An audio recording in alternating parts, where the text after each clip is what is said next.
My favorite manatee story starts before I worked with the Park Service, and I live on the river, and we had a manatee come behind our house, and it had this like harness on its tail with a tether and a floating buoy. I was like, oh my gosh, did it get tangled up? And then it was a tag for a research project, and so they were following this manatee and where it went. So I looked up the manatee story online, and her name was LaRock. Fast forward a little bit in time, and I was working at the park, and the LaRock would be the first manatee on November 15th waiting to come in the park every year.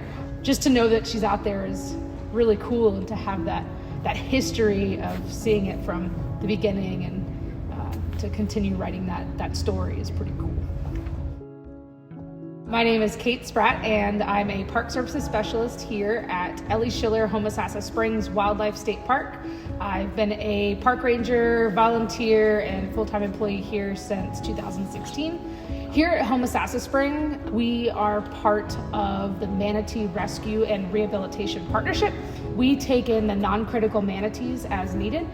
We also have resident manatees that are here that live here full-time.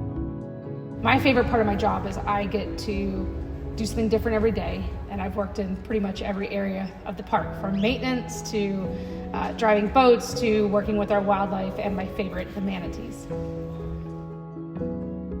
They've been here in Florida for about 50 million years, so it's okay to call them a Florida native. The main species we have here in Florida is the West Indian manatee, and they can live in both saltwater and freshwater. Much like a camel, they can reserve water, which is pretty cool adaptation. Their skin, if you think about touching a football, that's been an old football that's wet, that's what manatee's skin feels like. Their tears are more of a jelly than a liquid. Yeah, and it's cool because when you see their tears in the water, it's like wisps coming off of their eyes. My favorite manatee fact, though, has to deal with their teeth. They have what's called marching molars, so they lose the tooth in the front as it wears out, and then all of their teeth slide forward, and the newest tooth grows in the back, and that ensures that they always have sharp teeth to chew the plants that they eat. They eat over 50 different varieties of both aquatic, meaning in the water, and terrestrial, meaning on land plants. Manatees are an important component of their ecosystem. So one of the main things that they do is they help to kind of mow the grass, per se, in the environment. So by eating down, munching down, and grazing on the seagrasses, it helps keep it from becoming overgrown. They're also able to get into freshwater waterways that may have a problem with invasive plants, and it helps prevent waterways from getting clogged. Water temperature is a restricting factor to the spread of manatees as far as moving into different habitats. Inside the park, on a really cold morning and decent tide, we'll have anywhere from 80 to 100, and then just outside the park, another 200 to 300 can be seen. One of the most rewarding things that we've seen in recent history is quite a few mother manatees, or cows, with their offspring called calves. And a lot of those cow-calf pairs are together in the spring resting. And of course, there's thousands of fish swimming around at the same time, and it's quite magical. Manatees do not have any natural predators.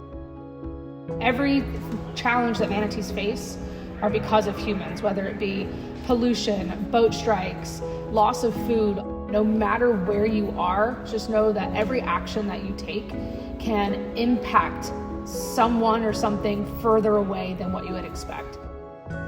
But the good news is that there are many things that we can do to help reverse those, to use less fertilizers, to plant landscapes that have native plants in them versus things that need a lot of irrigation, being and willing to follow all boating safety signs. Those are there not just for the protection of us, but for the wild animals that inhabit those spaces.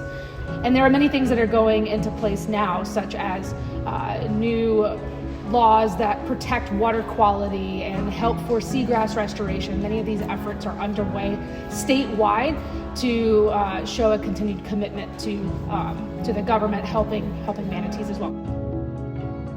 I get to leave a positive impact on the world around me through educating visitors and through helping to restore the land that's here and hopefully spark a little bit of interest in people that come through my path to consider their actions and to look a little deeper and to maybe make choices in the future that would benefit all of us.